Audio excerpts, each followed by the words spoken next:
देवर्षि नारद को दक्ष प्रजापति ने श्राप क्यों दिया? जैसे मैं तो नीतू पांडे यूट्यूब चैनल पर आप सबका स्वागत करती हूँ। इस कथा का वर्णन सुख सागर में मिलता है। दक्ष किन तप घोर अपारा, भय प्रकट तब जग अधारा, मन वांछित वर दीन्हा तब ही, भय मनोरथ पूरन सभी। एक समय की बात है, इस संसार की उत्पत्ति के लिए ब्रह्मा जी ने सृष्टि की रचना की। इस सृष्टि की रचना को आगे बढ़ाने के लिए इस संसार में अलग अलग लोगों की उत्पत्ति भी हुई। प्राचीन वर्ही के प्रचेता नाम के 10 पुत्र हुए। जब वे समुद्र के भीतर से तपस्या करके निकले तो वृक्षों ने उन सभी प्रचेताओं का मार्ग रोक दिया। इस पर उन सभी प्रचेताओं ने मिलकर अपने मुख की प्रचंड अग्नि से उन्हें जलाना आरंभ कर दिया। तब चंद्रदेव ने उन प्रचेताओं की अनेक प्रकार से स्तुति करके उन्हें शांत किया और वे शांत हो गए। और परमलोचा अप्सरा की कन्या जो वृक्षों के पास थी, उन्होंने प्रचेताओं को उस दिव्य कन्या को प्रदान कर दी।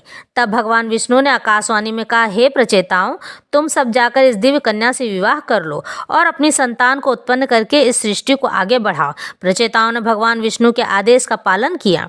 वह उस दिव्य कन्या का वरण कर लिया और उस दिव्य कन्या से प्रचेताओं के पुत्र दक्ष प्रजापति का जन्म हुआ। दक्ष प्रजापति स्वभाव से क्रोधी थे। प्रचेताओं ने दक्ष प्रजापति का लालन पालन भली भांति किया। वह उन्हें भगवान विष्णु की उपासना बताए। जब दक्ष प्रजापति बड़े हुए तो उन्होंने सारा सृष्टि का कार्यभार संभालने की सोची, पर उससे पहले सृष्टि का संचालन करने से पहले भगवान विष्णु की घोर तपस्या की। तब भगवान विष्णु अति प्रसन्न हुए। तब दक्ष प्रजापति ने भगवान विष्णु की स्तुति की और कहा, हे अंतरात्मा के परमात्मा, हे पाप पुण्य धर्म कर्म की वृष्टि करने वाले भगवान, आपकी जय हो। आप दयालु हैं, आप कृपालु हैं। तब भगवान विष्णु ने कहा, हे दक्ष प्रजापति, तुमने सृष्टि की संरचना हेतु मेरी तपस्या की है। मैं अति प्रसन्न हूँ। मैं तुम्हें पंचजन प्रजापति की कन्या आंशिकी देता हूँ, जिससे विवाह करके तुम इस सृष्टि को आगे बढ़ा पाओगे।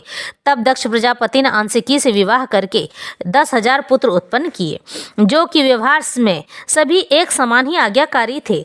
जब वे बड़े हुए तो दक्ष प्रजापति ने उन्हें संतान उत्पन्न करने के लिए कहा, तो वे सिंधु नदी के तट पर नारायण सर नामक तीर्थ में घोर तपस्या करने लगे। तभी वहां पर नारद जी भ्रमण करते हुए पहुंचे और उन 10,000 पुत्रों से बोले कि तुम संतान उत्पत्ति के लिए तपस्या मत करो, बल्कि संसार में मोक्ष की प्राप्ति के लिए तपस्या करो।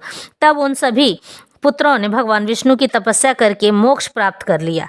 जब यह बात दक्ष प्रजापति को पता चली तो वह बहुत दुखी हुए। फिर उन्होंने 10,000 पुत्र पुनः उत्पन्न किए एवं उन्हें भी संतान प्राप्ति हेतु तप करने को कहा।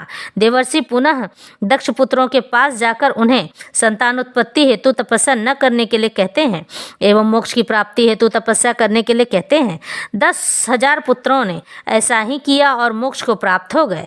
तब जब यह बात दक्ष प्रजापति को पता चली तो दक्ष ने क्रोध में आकर देवर्षि नारद को श्राप देते हुए कहते हैं, तुमने मेरे पुत्रों को बहलाकर मोक्ष दिलाया। मैं तुम्हें श्राप देता हूँ कि आज से तुम कभी भी एक स्थान पर स्थिर नहीं रह पाओगे। नारद ज्ञानी थे, इसलिए दक्ष प्रजापति का श्राप स्वीकार कर लिया। इस श्राप के बाद दक्ष ने पुत्रियों को जन्म दिया और समाज कल्याण का भागी बनाया।